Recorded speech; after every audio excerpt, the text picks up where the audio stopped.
तो concave mirror में image बनने के जो रूल्स थे वो हमने चारों रूल्स देखे। अब हम देखते हैं कॉन्वेक्स मिरर की इमेज के लिए कौन से रूल्स होते हैं। Rules to obtain image from convex mirror.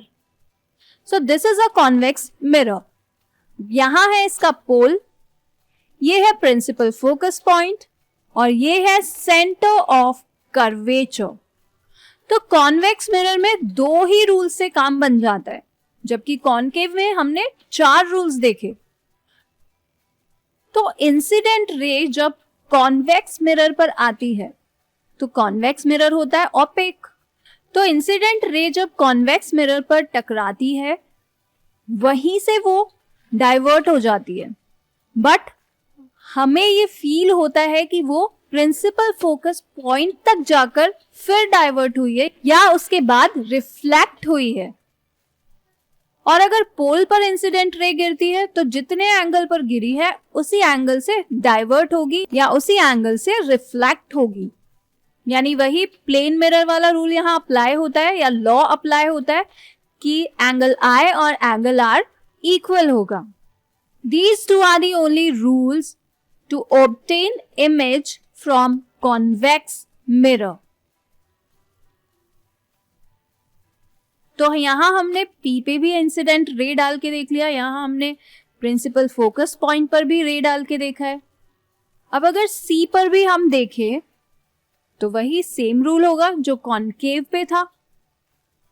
C पर अगर हमें जाती हुई इंसिडेंट रे फील होती है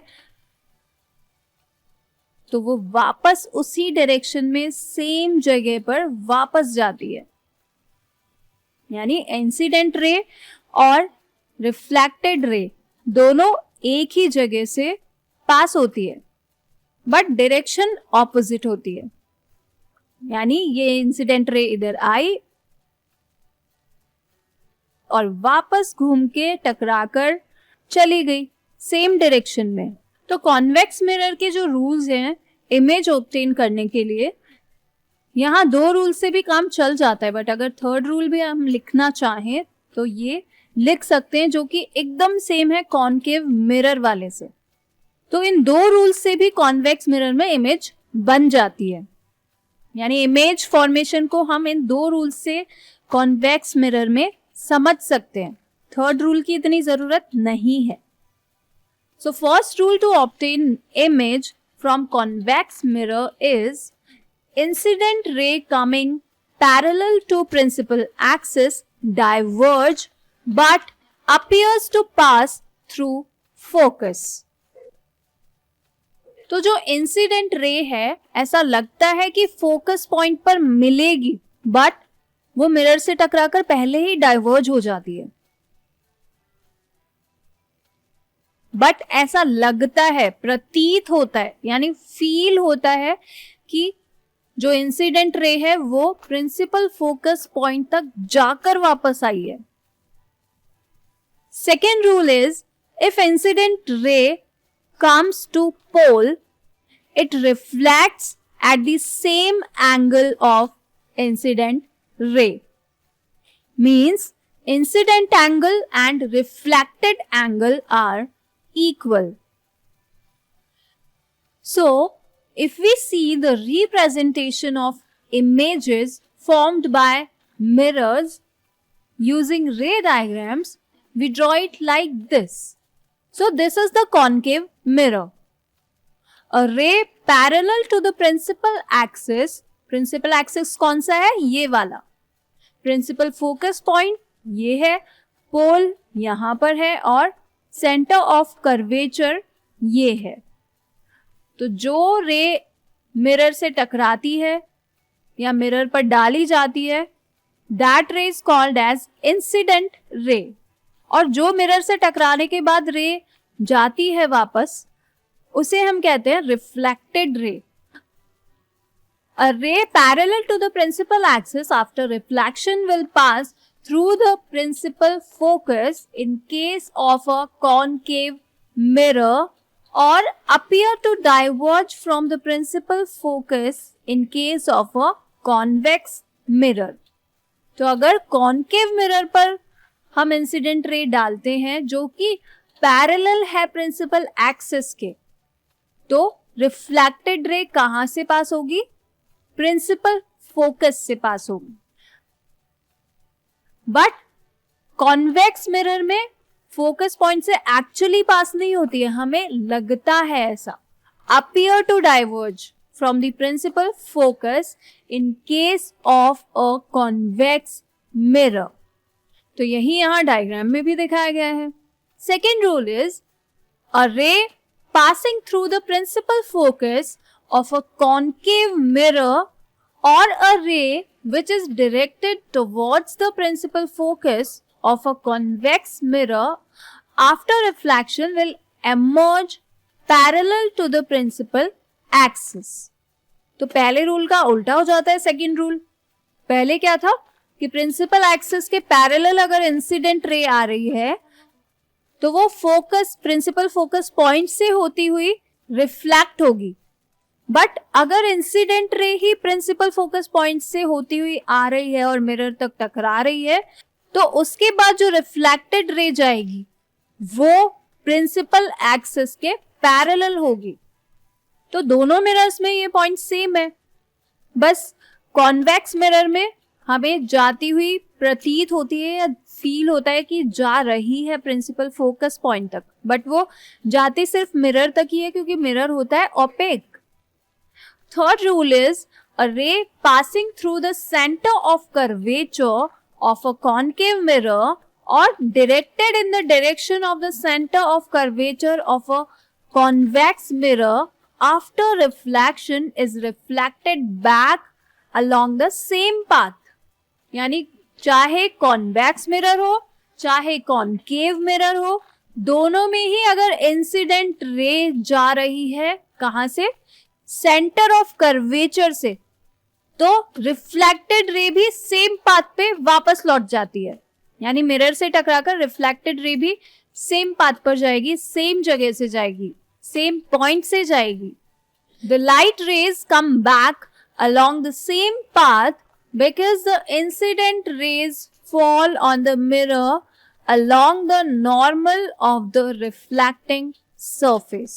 तो सेंटर ऑफ कर्वेचर से जब इंसिडेंट रे जाती है मिरर तक तो ये नॉर्मल हो गया ना, दिस इज कॉल्ड नॉर्मल। तो नॉर्मल पर जब भी इंसिडेंट रे गिरती है वो हमेशा सेम पाथ पर ही जाकर लौटती है। ये हमने प्लेन मिरर में लॉ पढ़ा है। This is the law। And fourth rule is a ray incident obliquely to the principal axis towards a point P। P means pole of the mirror।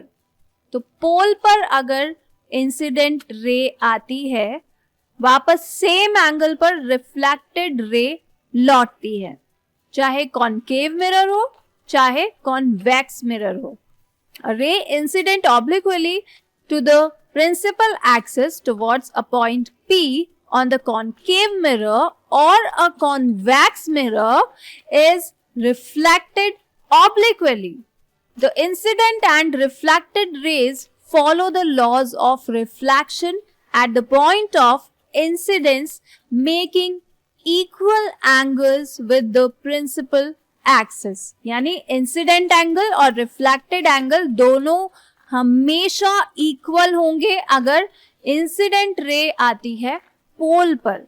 तो incident ray से बनने वाला angle और reflected ray से बनने वाला angle हमेशा equal होंगे। This is the law of reflection we have studied already. So in all the rules here the laws of reflection are followed.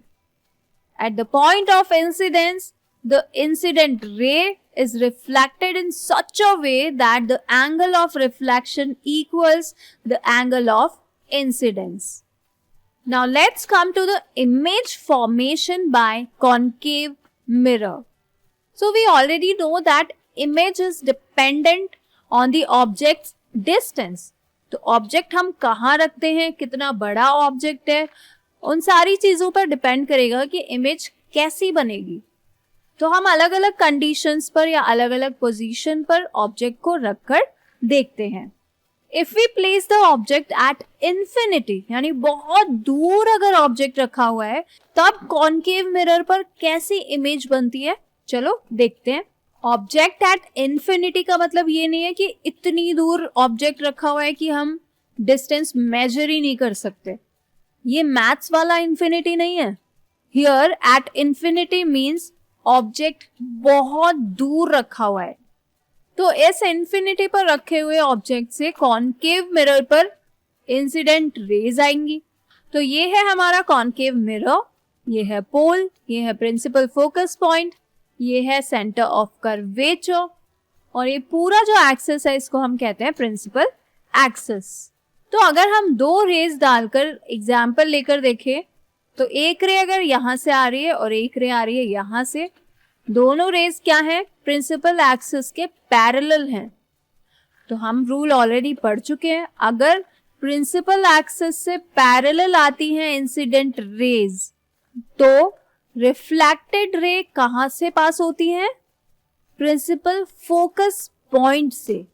तो ऊपर वाली जो रे है जाएगी नीचे की साइड फोकस पॉइंट से होते हुए, और नीचे वाली रे जो है वो रिफ्लेक्ट होकर जाएगी फोकस से होते हुए ऊपर की तरफ। तो फोकस पॉइंट पर अगर रिफ्लेक्टेड रेज मिल रही हैं, reflected rays meet here on the focus point, so we see the image here only. इसी पॉइंट पर हमें इमेज दिखाई देती है, real image.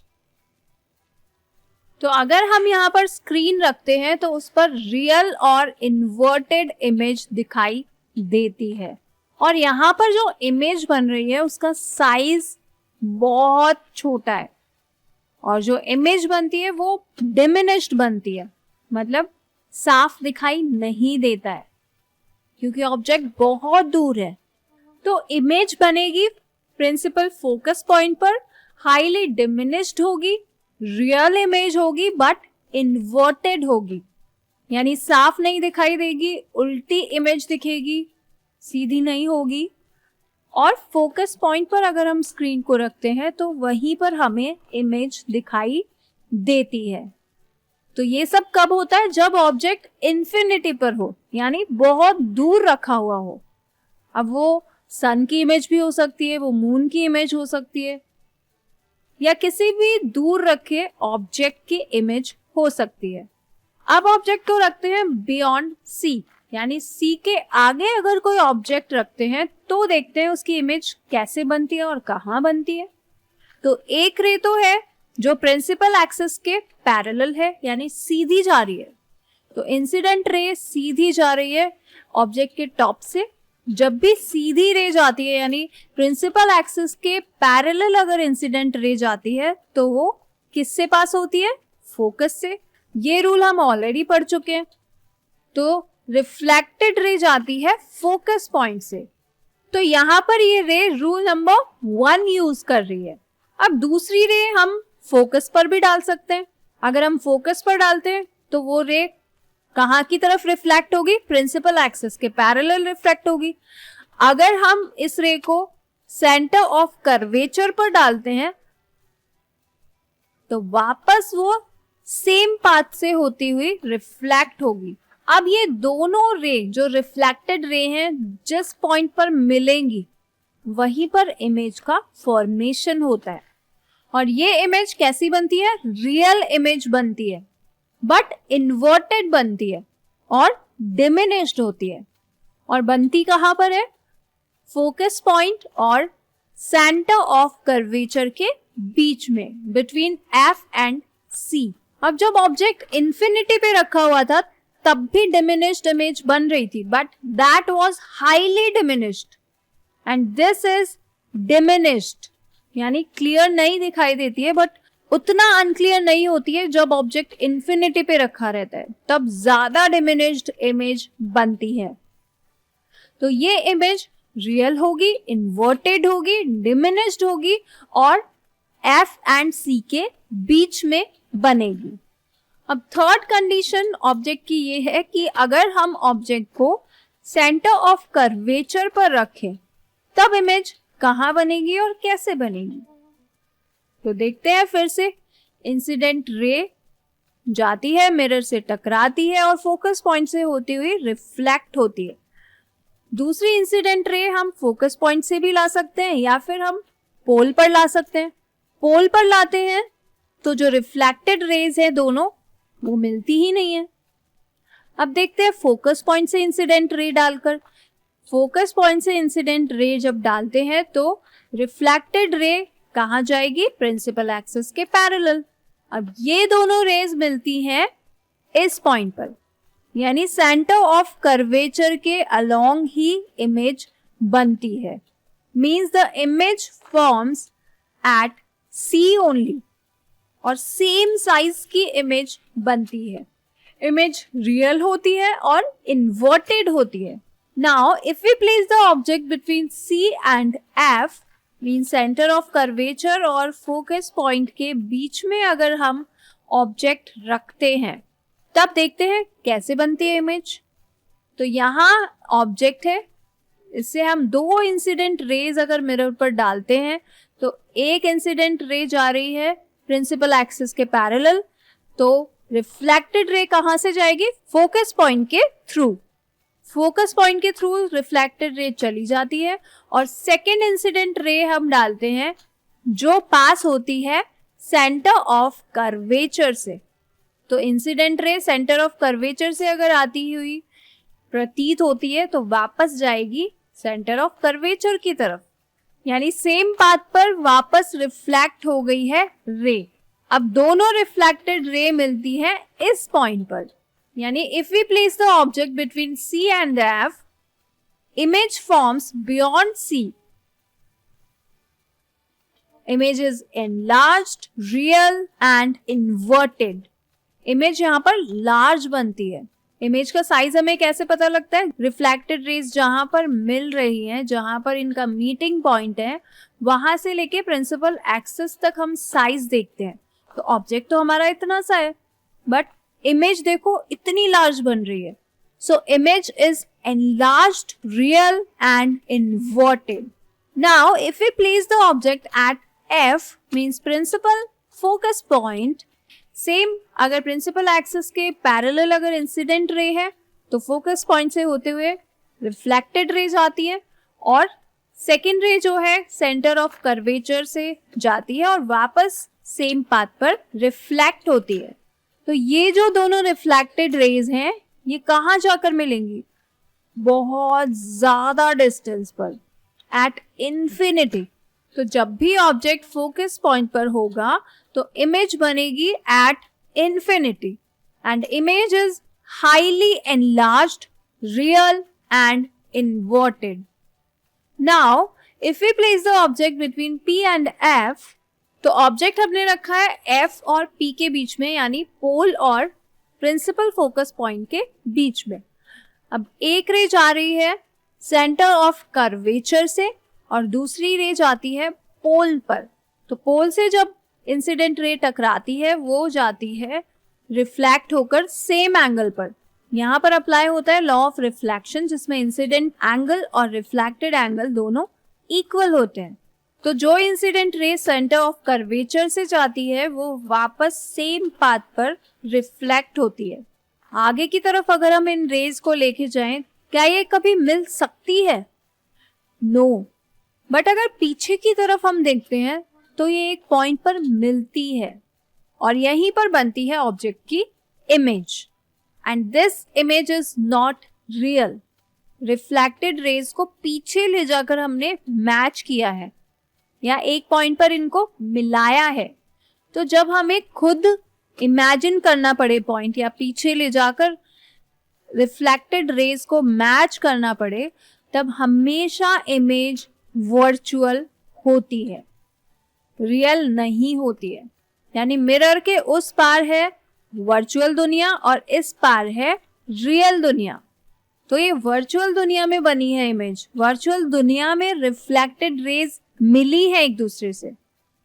That's why the image is virtual and erect and the image is enlarged and the position of image is behind the mirror।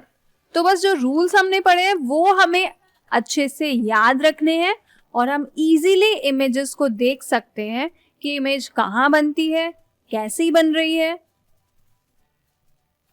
अगर reflected raise नहीं मिलती हुई दिखती है हमें तो हम उसको बैकवर्ड डायरेक्शन में मिलाते हैं, यानी मिरर के उस पार हम उसको मिलाते हैं, तब हमेशा इमेज वर्चुअल होती है। So concave mirrors are commonly used in torches, search lights and vehicles headlights to get powerful parallel beams of light. They are often used as shaving mirrors to see a large image of the face. The dentists use concave mirrors to see large images of the teeth of patients. Dentist के पास आप गए होंगे, ऐसे गोल गोल सा mirror वो use करते हैं teeth को देखने के लिए। This is concave mirror. Large concave mirrors are used to concentrate sunlight to produce heat in solar furnaces. So ये था image formation by a concave mirror. Now we shall study the formation of the image by a convex mirror. तो convex mirror में हम देखते हैं कि अगर object infinity पे रखा हुआ है तो क्या होगा, इंसिडेंट रेज आएंगी। इंसिडेंट रे अगर प्रिंसिपल एक्सिस के पैरेलल है तो वो कहां से गुजरती है, फोकस पॉइंट से, तो वो जाती है फोकस पॉइंट पर। अब फोकस पॉइंट इस मिरर का किस तरफ है, दूसरी तरफ है, क्योंकि ये है कॉन्वेक्स मिरर। तो कॉन्वेक्स मिरर का सेंटर ऑफ कर्वेचर किस तरफ होगा, मिरर के अंदर की तरफ, ऑब्जेक्ट के ऑपोजिट साइड। तो मिरर के इस तरफ अगर ऑब्जेक्ट है लेफ्ट साइड, तो राइट साइड में होगा सेंटर ऑफ कर्वेचर भी और प्रिंसिपल फोकस पॉइंट भी, और पोल तो हमेशा मिरर के ऊपर ही होगा। तो अगर ऑब्जेक्ट इन्फिनिटी पे रखा हुआ है तो इंसिडेंट रे अगर प्रिंसिपल एक्सिस के पैरेलल है तो रिफ्लेक्टेड रे जाती है फोकस पॉइंट पर, और वो एक्चुअली नहीं जाती, वो हमें लगता है कि फोकस पॉइंट से जाकर आ रही है, बट वो मिरर से टकराते ही रिफ्लेक्ट हो जाती है। इसी तरह से दूसरी इंसिडेंट रे भी अगर प्रिंसिपल एक्सिस के पैरेलल है तो रिफ्लेक्टेड रे जाती है फोकस पॉइंट के थ्रू। इधर से तो मिलने का सवाल ही नहीं दिख रहा है, तो रिफ्लेक्टेड रेज को हमें मिलवाना पड़ेगा मिरर के पीछे जाके। मींस इमेज बनेगी at the focus F behind the mirror, और इमेज होगी highly diminished and point size, बहुत ही छोटी इमेज होगी। ऑब्जेक्ट बहुत बड़ा है, ऑब्जेक्ट के कंपैरिजन में बहुत छोटी इमेज बनेगी, वो भी हाईली डिमिनिश्ड, क्योंकि ऑब्जेक्ट इन्फिनिटी पर है, यानी बहुत दूर है। इमेज रियल होगी या वर्चुअल, क्योंकि हमने खुद रिफ्लेक्टेड रेज को मिलाया है, एक्चुअली वहां नहीं मिल रही है वो। तो जब भी हम जबरदस्ती मिला रहे हैं रिफ्लेक्टेड रेज को, तो जबरदस्ती नाम से सोच लो कि वर्चुअल इमेज ही बनेगी। So here nature of image is virtual and erect, image is point sized and highly diminished. Now if we place the object between infinity and the pole P of the mirror, अब हमने object को infinity पर नहीं रखा है, infinity से बहुत आगे, यानी इन्फिनिटी और पोल के बीच में अगर ऑब्जेक्ट को रखते हैं तो देखते हैं इंसिडेंट रेज डालकर। So this position is when the object is at a finite distance from the mirror, finite मतलब कम डिस्टेंस पर। तो एक इंसिडेंट रे तो जा रही है सेंटर ऑफ कर्वेचर पर, तो सेंटर ऑफ कर्वेचर वाली रे जो है वो तो वापस आ जाएगी सेम पाथ पर, और एक रे जा रही है प्रिंसिपल एक्सिस से पैरेलल। तो प्रिंसिपल एक्सिस के पैरेलल अगर इंसिडेंट रे होती है तो रिफ्लेक्ट कहाँ से होती है, फोकस पॉइंट के थ्रू रिफ्लेक्ट हो जाती है। अब दोनों रिफ्लेक्टेड रेज को अगर हम मैच करते हैं तो इमेज बनती है बिटवीन P एंड F। तो बिहाइंड द मिरर बन रही है, मतलब हम खुद इमेजिन कर रहे हैं, रियल में नहीं बन रही है। तो यहाँ भी इमेज होगी डिमिनिश्ड, वर्चुअल एंड इरेक्ट, यानी कॉन्वेक्स मिरर में इमेज जो है वर्चुअल बनती है और इरेक्ट बनती है। We can see a full length image of a tall building or tree in a small convex mirror. क्योंकि images सीधी बनती है और virtual बनती है. That's why we can see a tall building or a tall tree in a small convex mirror. One such mirror is fitted in a wall of Agra Fort facing Taj Mahal. If you visit the Agra Fort, try to observe the full image of Taj Mahal in that mirror. To view distinctly, you should stand suitably at the terrace adjoining the wall. तो image सीधी बनती है, virtual बनती है, इसीलिए convex mirrors का use specific जगह पर किया जाता है, जैसे as rear view mirrors in vehicles. These mirrors are fitted on the sides of the vehicle, enabling the driver to see traffic behind him or her to facilitate safe driving. तो image हमें virtual दिखाई देती है, छोटी दिखाई देती है, but सीधी दिखाई देती है. इसलिए साइड मिरर्स जो होते हैं, आपने कार में देखे होंगे side mirrors, those mirrors are convex mirrors. Convex mirrors are preferred because they always give an erect image. Also, they have a wider field of view as they are curved outwards. Thus, convex mirrors enable the driver to view much larger area than would be possible with a plain mirror. Plane mirror में इतना large area cover नहीं कर पाता है वो mirror, इसीलिए convex mirrors use किए जाते हैं व्हीकल्स में, ताकि हम पीछे का वाइड एरिया देख सके, ना कि नैरो. जबकि कॉनकेव मिरर्स में रियल इमेज बनती है बट इन्वर्टेड बनती है. बस अगर object between P and F रखा हुआ है तब मिरर के पीछे इमेज बनती है, यानी हम जबरदस्ती रिफ्लेक्टेड रेज को मिलाते हैं, इमेजिन करते हैं, तब इमेज एनलार्ज बनती है, वर्चुअल बनती है और इरेक्ट होती है. अदरवाइज बाकी सारे केसेस में इमेज रियल एंड इन्वर्टेड होती है. इसीलिए कॉनकेव मिरर्स का यूज टॉर्चेस में होता है, सर्च लाइट्स में होता है, व्हीकल की हेडलाइट्स में होता है, शेविंग मिरर्स में होता है, और डेंटिस्ट भी कॉनकेव मिरर्स का यूज करते हैं.